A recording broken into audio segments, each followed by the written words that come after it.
My sisters and brothers, I greet you all with the love and peace of the Lord. I invite you to meditate together with me on the holy word of God of 31st October 2021, the 31st Sunday of the year. The focus of our reflection: love is the essence of life, and love alone can give meaning and beauty to life. A life devoid of love will be like a body without life. We are living in a world where there is a total disarray and imbalance between two polarities.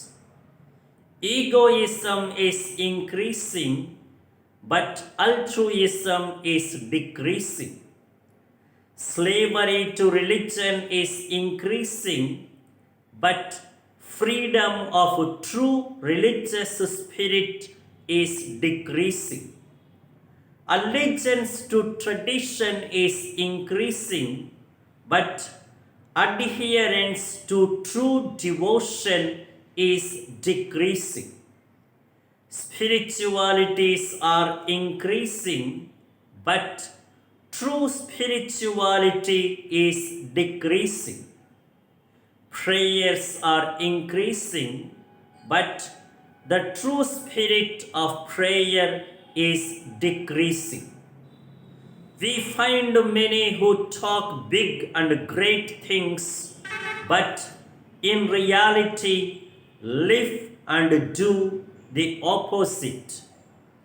They have more competence but less benevolence, more education but less dedication, more qualification but less edification, more specialization but less assimilation, more ability but less nobility, more capacity but less sagacity, more power but less fervor, more authority but less charity, more seniority but less sincerity. Why such a dichotomous life? The sole reason is the decline of love. The culture of love is fast diminishing. Instead, a culture of hatred and resentment and all its corollaries like negativity and retaliation, aggression and violence, hurt and destruction are rampant. What then is the remedy and antidote? Obviously, only a revival and restoration of the culture of love is the healing balm. This is what Jesus reminds us today in the gospel. A certain scribe poses a question to Jesus: which is the greatest commandment of all? Jesus' answer is love. It is a twofold love: love for God and love for the other.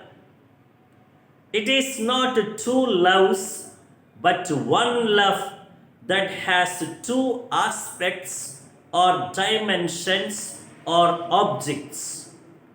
They are mutually inclusive and complementary in the sense one certainly leads to and enhances the other. Both love for God and love for the other not only complement each other but complete each other. This means that one cannot be true and perfect without the other. Jesus also qualifies both these loves. Love for God is not what we mostly see, one that is confined to mere rituals and religious activities, one which is equated with offerings and some traditions. Such a love for God is only shallow and superfluous because it does not sink deep and does not touch the depths. Instead, a true love for God is something profound, a passionate craving for God, an intimate relationship with Him, a total surrender to Him of whole mind, heart, and soul. It is without measure and reserve. Such a love for God affects the whole person and whole life. God reigns supreme in everything and everywhere. God is the highest priority and He holds the foremost primacy in life. To love and please Him alone becomes the supreme norm and rule of life. The beauty of Jesus' teaching is to join together the love of God and the love of the other as one love with two faces. In fact, both are one and the same love. In both, it is the full self that loves. The self loves fully both God and the other. The whole self is the true self, the self in its perfection.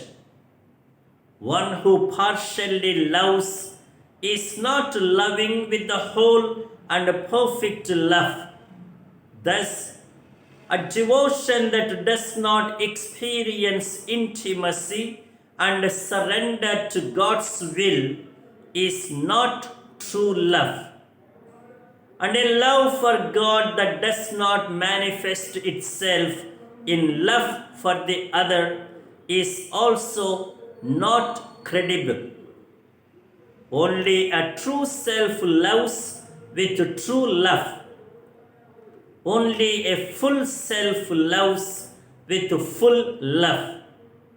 One who loves the other truly and fully cannot be selfish, partial, biased, wicked, or harmful. In fact, true and pure self-love sees one's own self in the other. Thereby, it loves itself in the other. That is why true self-love cannot think of doing wrong or harm to the other, because it will be self-harming and self-destructive. And now the direction and the directive for our life, it is high time that we do an honest self-check about our love for God and love for the other. Often, our love for God is replaced by love for worldly gods, and love for the other is replaced by love for ego.